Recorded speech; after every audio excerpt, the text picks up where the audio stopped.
and welcome to my weekly video blog, and today on A Vogel Talks Menopause I'm going to be talking about 3 menopause burning sensations that you can experience and why they may happen. If you like my tips and advice, then please subscribe and remember to hit the bell icon so you can be notified of all my new videos. There are certain areas in the body that seem to be prone to burning sensations as you go through the perimenopause and the menopause. It is quite a common symptom. I think I was quite surprised at how many women can experience this at some point. But it can be very uncomfortable, it can be very disconcerting, especially if the symptoms just appear out of nowhere.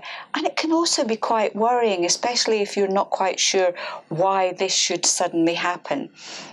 So I'm going to look at what these are and how you can help yourself. So number 1 is burning vagina. This is another one of these really horrible, uncomfortable menopause symptoms. It's sometimes known as vaginitis. It can be burning, there can be inflammation, there can be a lot of heat generated in this area as well. It's nearly always caused by falling estrogen, affecting the opening of the vagina and the vagina walls itself. They can become irritated, they can become inflamed, and that gives rise to this burning feeling. If you start to produce less mucus in the vagina, which happens as your estrogen drops, this can also affect the level of friendly bacteria in the vagina, and they are so important for keeping this whole area healthy. So if you lose the protectiveness of your friendly bacteria, then other bacteria can get in and can be a trigger for this, and it can also cause infection as well, which again can be a factor for the burning sensation. So the things that are really going to help here: loads of water, sea buckthorn oil supplement, and a vaginal probiotic.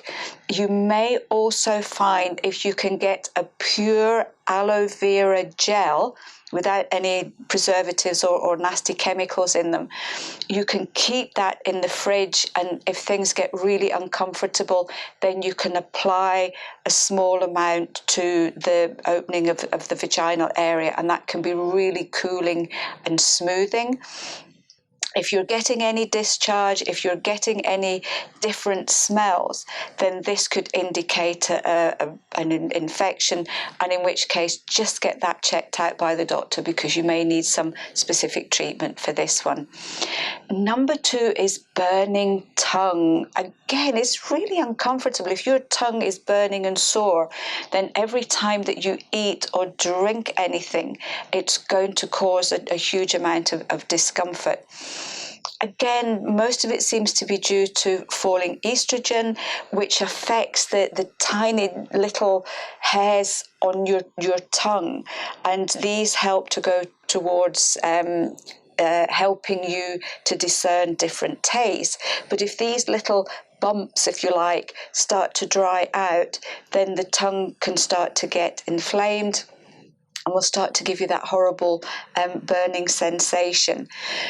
With this particular one, very often the cause can also be low B vitamins and low zinc.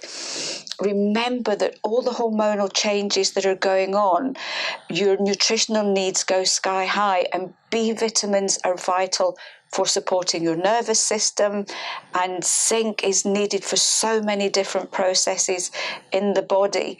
So if your body needs these elsewhere, then very often areas like the tongue and the mouth can be affected. So taking a vitamin B complex, maybe 50 milligram one, and taking a zinc supplement, maybe about 15 milligrams a day, can often help with this. Remember too that sea buckthorn oil can be really helpful, and remember plenty of water. It may be medicines. If you've just started to take new medicines, sometimes certain side effects can cause burning mouth. There can also be oral thrush. So if you find that your tongue has a white coating on it, it may be an idea just to get that double checked as well. There is also something called a geographic tongue. And what happens there is that the tongue can get really affected. There can be big grooves and it almost looks like a map. This is why they call it geographic tongue. So again, that can be due to things like low B vitamins. Always a good idea, anything going on in the mouth, always a good idea to get it checked out by the dentist. It could be the fact that you've got a blocked saliva duct as well, and that can cause dryness, which can then lead to a burning tongue. So just get things double checked out with this one. Number 3 is burning feet. This again is another one, and it tends to happen at night. A lot of women tell me they go to bed and all of a sudden their feet start burning. So they take the covers off and then they get cold and then the covers have to go back on. It's going to interrupt your sleep. It's going to stop you getting to sleep, which is not good. We need good sleep in the menopause. This can be due to a number of factors. It could be poor circulation. It could also be a buildup of uric acid. If you are getting joint pain and burning feet, then very often this is a uric acid issue, so you need to do some cleansing work in this situation. It could be nerve damage. If you find that you're getting pain as well. It could be lack of exercise. Again, that can affect the circulation. It could also be due to diabetes, and one of the things that's been found in the menopause, because of the hormonal changes, women can be more prone to diseases such as diabetes. So if the burning feet goes on and on, if you try all the natural remedies and nothing seems to work at all, then again, please do get this one checked out by your doctor. In the meantime, look at B-vits. Nettle is great for the buildup of uric acid, so you could try a nettle tincture or a couple of cups of nettle tea on a daily basis. The other thing that can help is a little bit of exercise in the evening. Don't go too mad. Maybe in the summer when the weather's good, go out for a little walk. And you can do hot and cold on your feet. Again, this can help the circulation. So you can have a bowl of hot water, a bowl of cold water. So you would sit your feet in the hot water until they're nice and comfortable, then put them in the cold water and then in the hot water. And doing the hot and cold can very often stimulate the circulation, and that can then improve the condition at night. So I hope you found this one helpful.